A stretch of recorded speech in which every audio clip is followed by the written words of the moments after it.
Crimes வந்து அதிகமாயிட்டே வருது. அதுவும் இன்சூரன்ஸ்க்காகவோ இல்லை பணத்துக்காகவோ கொலைகளே நடக்குது. அவ்வளோ பெருசாக நடக்குது. ஒரு 3-4 மாதம் ஒரு ஹாஸ்பிட்டலில் கோயம்புத்தூரில் தனியார் மருத்துவமனையில் வச்சு பார்த்துட்டு இருக்காங்க. இப்போ மெடிக்கல் இன்சூரன்ஸ் எஸ்கலேஷன் ஆகிட்டே இருக்கும். இப்போ தான் இன்வெஸ்டிகேஷன் போகிறோம். என்னடான்னு போட்டால் ஏன் அந்த பாதையில் வந்தாங்க, இந்த வண்டி யாருது, ஏன் எரிஞ்சுது அந்த வண்டி, ஏன் எரியணும். ஆனால் கண்டுபிடிக்க என்னென்னலாம் சிரமமாக இருந்தது சார்? சரி, இன்வெஸ்டிகேஷன் ஒரு பெரிய சப்ஜெக்ட். பல குழுவாக பிரித்து தான் நம்ம பண்ணணும். ஒரு ஆள் பண்ண முடியாது.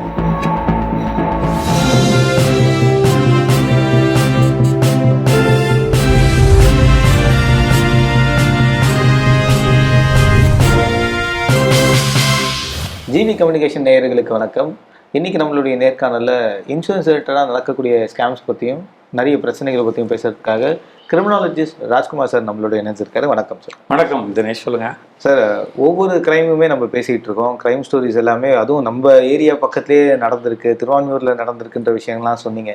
ஸோ கிரைம்ஸ் வந்து அதிகமாயிட்டே வருது. அதுவும் இன்சூரன்ஸ்க்காகவோ இல்லை பணத்துக்காகவோ வேற ஒரு உறவுக்காகவோ கொலைகளே நடக்குது. அவ்வளோ பெருசாக நடக்குது. இப்போ சமீபத்தில் உங்களுக்கு கொடுத்த ஒரு தாக்கம் என்ன சார்? அந்த மாதிரி கவலைகள் ரேகை ரொம்ப ஓடுது உங்கள் முகத்தில். திருவான்மியூர் நடந்துச்சு, அதே நடக்கக்கூடாது. உன்னோட ஆஃபீஸ் பக்கம் எங்கே நடக்கலன்னு அந்த மாதிரிலாம் வரக்கூடாது. அதாவது சேஃபா இப்போ ரிலேஷன்ஷிப்பில் நிறைய பிரச்சனைகள் வரா மாதிரி ரீசெண்டாக எதாவது பார்த்தீங்களா சார்? ஒரு நல்ல ஹஸ்பண்ட் அண்ட் ஒய்ஃப். ஹஸ்பண்ட் நல்ல கோயம்புத்தூர் மாவட்டத்தை சேர்ந்தவர், பெண்மணி கோயம்புத்தூர் மாவட்டத்தை சேர்ந்தவங்க. இந்த கண்டுபிடிக்க ரொம்ப கஷ்டப்பட்டோம். ஓகே, ஃபஸ்ட்டே சொல்லிடுறேன். ஹஸ்பண்டுக்கு உடம்பு சரியில்லை ஆகிடுது. உடம்பு சரியில்லை ஆனோடனே ஒரு 3-4 மாதம் ஒரு ஹாஸ்பிட்டலில் கோயம்புத்தூரில் தனியார் மருத்துவமனையில் வச்சு பார்த்துட்டு இருக்காங்க. இப்போ மெடிக்கல் இன்சூரன்ஸ் எஸ்கலேஷன் ஆகிட்டே இருக்கும். அப்போ நான் அங்கே பார்த்துட்ருக்கோம். அது நிறைய ரெக்கமெண்டேஷன்ஸ்லாம் வரும், டாக்டர்ஸ்லாம் கேட்பாங்க. அப்படி போயிட்டு இருக்கும்போது அந்த கேஸை வந்து நாங்கள் வந்து ரைட்டு நார்மல் கேஸாக ஹேண்டில் பண்ணுறோம். அதை ஒரு மெடிக்கல் இன்சூரன்ஸை ஒரு நாள் டாக்டர் கூப்பிட்டு சொல்கிறாரு, இனிமேல் வேலைக்கு ஆகாதுமா, இந்த உங்கள் வீட்டுக்காரோடைய உடல்நிலை சீராகிறதுக்கு நீங்கள் வீட்டுக்கு எடுத்துகிட்டு போயிடலாம் அப்படின்னா. அப்போ தான் அந்த அம்மா என்ன பண்ணுறாங்க, யோசிக்கிறாங்க. யோசித்தோடனே நாளை வச்சு பார்த்தோம், ஒன்றும் வேலைக்கு ஆகலை, இவனுக்கு இன்சூரன்ஸ் இருக்குது, இவன் செத்தா தான் நம்மளுக்கு இன்சூரன்ஸ் கிடைக்கும், இவன் எப்போ சாகிறது, டாக்டர் வேறு சொல்ல மாட்டேன்றாரு, எந்த மக்களும் சொல்ல மாட்டேறாங்க, இவன் வீட்டுக்கு எடுத்து போய் வேலை வச்சுட்டு எப்படி சமாளிக்கிறதுன்னு சொல்லிட்டு ரைட்டு ஓகே அப்படின்னு சொல்லிட்டு திருப்பியும் இந்த பாய் ஃப்ரெண்டு தான் வராரு. அங்கே ஒரு பாய் ஃப்ரெண்டு இருக்கிறார் ஊரில், அவர்கிட்ட கலந்துக்கிறாங்க. கலந்து அவர் சொல்ல, நீ ஒன்றும் கவலைப்படாத, டோன்ட் வரி, நம்மகிட்ட ஒரு வண்டி இருக்குது, அந்த வண்டியில் கொண்டா, அதுக்கப்புறம் நான் எல்லாத்தையும் சொல்கிறேன் அப்படின்னு அவர் சொல்லிட்டார். வண்டி போட்டு டிரைவர் போட்டு அந்த வண்டி அந்த அந்த சிக் பேஷண்ட் எடுத்துன்னு வராங்க. அது ஒரு காட் செக்ஷன். அவங்க அந்த இடத்துல வர்றது ஒரு ஒரு கொஞ்சம் காடான பகுதி. ஆனால் வண்டி நிறுத்திடுறாங்க. நிறுத்திட்டு திடீர்னு அந்த நிறுத்திட்டு அவங்க இறங்கிடுறாங்க.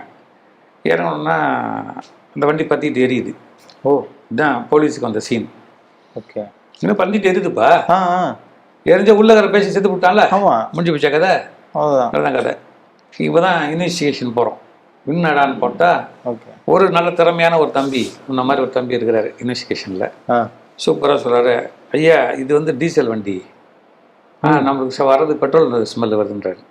ஓகே, அடே என்னடா அது, பையா போல் கரெக்டாக சொல்லிட்டானே அப்படின்னு சொல்லிட்டு நம்மளும் அந்த சாம்பிள்ஸ் எல்லாம் எடுத்து ஃபாரன்சிக்கில் கொடுக்குறோம். ஃபாரன்சிக்கில் இல்லை சார், இது பெட்ரோல் தான் சார், டீசல் வண்டியில் இருந்தால் பெட்ரோல் வந்துச்சு அவ்வளோதான் அப்படின்னு கேட்டோம்னா, ஒரு இந்த இவங்களை திருப்பி அதே தான் நம்மளுக்கு ஹெல்ப் பண்ணுறது செல்ஃபோனு சிசிடிவி கேமரா தானே.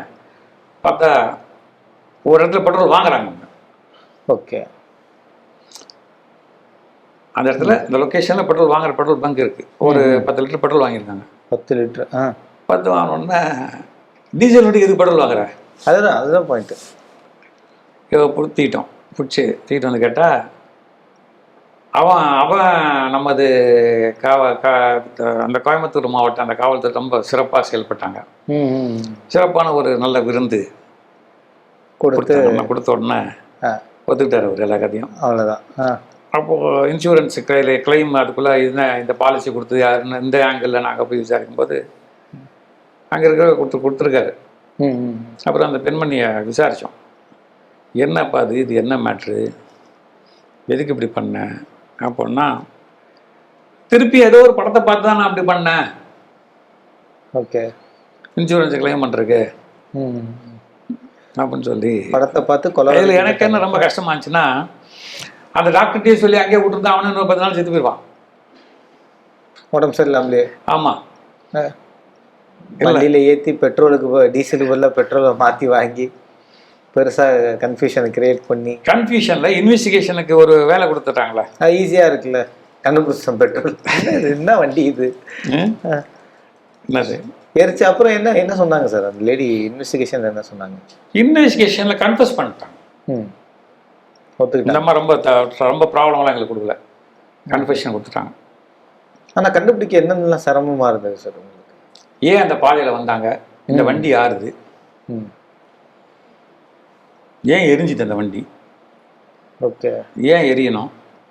சரி, இன்வெஸ்டிகேஷன் ஒரு பெரிய சப்ஜெக்ட், பல குழுவாக பிரித்து தான் நம்ம பண்ணணும். பல குழுவாக பிரிஞ்சால் பண்ணணும், ஒரு ஆள் பண்ண முடியாது. எவ்வளோ ரூபாய் பணம் வந்து இன்சூரன்ஸ் பாலிசியாக போட்டிருந்தாங்க? அவங்க ஒரு 20 இயர்ஸாக கட்டியிருக்காங்கன்னு நினைக்கிறேன். கிட்டத்தட்ட ஒரு 70 லட்ச ரூபா அவங்களுக்கு பாலிசி கிடச்சிருக்கும். ஓகே, அதுக்காக அதை பிளான் பண்ணி இதை பண்ணியிருக்காங்க.